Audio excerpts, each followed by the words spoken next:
When I first came to Kansas City from being on the East Coast, one of the things I did was I drove all over Kansas City, both sides of the state line, looking for land that I could farm as an urban farmer. And what struck me was just how very much vacant land there was, and vacant land that really most of us don't see as we drive by. Today, what I see when I drive around is I still see vacant land, I see a lot of it, but I also see farmers that have taken up vacant lots and are producing absolutely beautiful fruits and vegetables to feed people. I see community gardens that we have been part of inspiring. If you go to Juniper Gardens to see these farms, it's refugees from all over the world planting fruits and vegetables that they can sell around the metro area to folks who want these unique spices, these unique foods.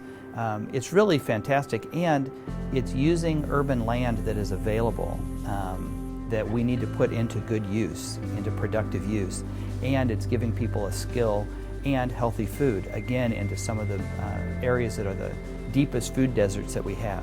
The fact that they are there teaching farmers how to make a career for themselves is really important to me, because I want this trend to continue. I want us always to have access to local food grown by people we know. Every single one of us has the power to change the local food system. We have our dollars that we can organize and get into the pockets of local farmers and into the pockets of restaurants that buy from local farmers. You know, it's not just people coming into restaurants. It's not just wine dinners. It's not just supper clubs. You know, we have a dinner for 3,000 and they want local carrots. You know, they want local produce just as much as anybody, you know, in Kansas City going out to, you know, in the restaurant scene.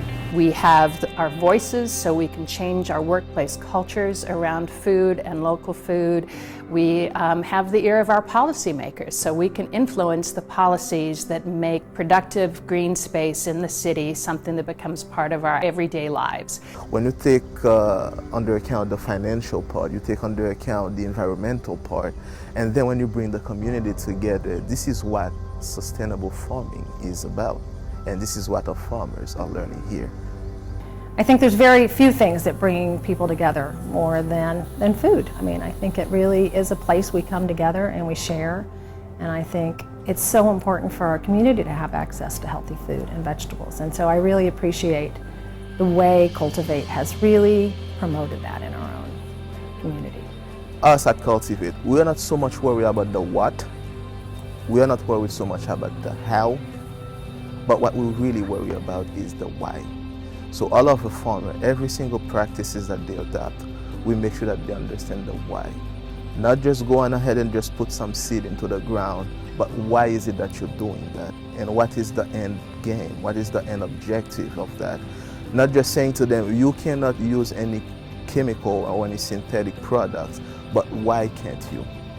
Why is that we're trying to pursue this? So I think the impact is a profound one in a way that we are changing people's life.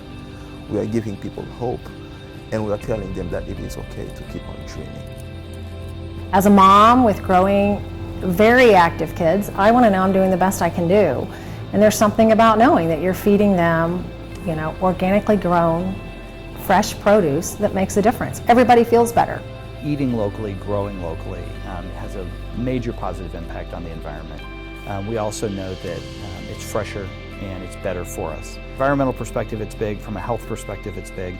And from an economic perspective, it's entrepreneurial. I mean, it's really taking people's talent and putting it to good use, entrepreneurial use, where they can earn some income from it, is really, again, multifaceted why it's important to grow local and to eat local. What I want us to do is not just think about, you know, what kind of change can we make today, tomorrow, 3 years from now, but what kind of change can we make for generations down the road? And if you take that longer perspective, then investing in the local food system today makes complete and total sense. And putting your time and energy into the local food movement makes sense, because you're not just doing it for yourself, you're doing it for your kids and for their kids and for somebody else's great-grandkids. So you're really making a change that will last. Cultivate Kansas City was one of the first groups to come invest in Healthy Communities Wyandotte, to take the work they were already doing and to take it up really to another level.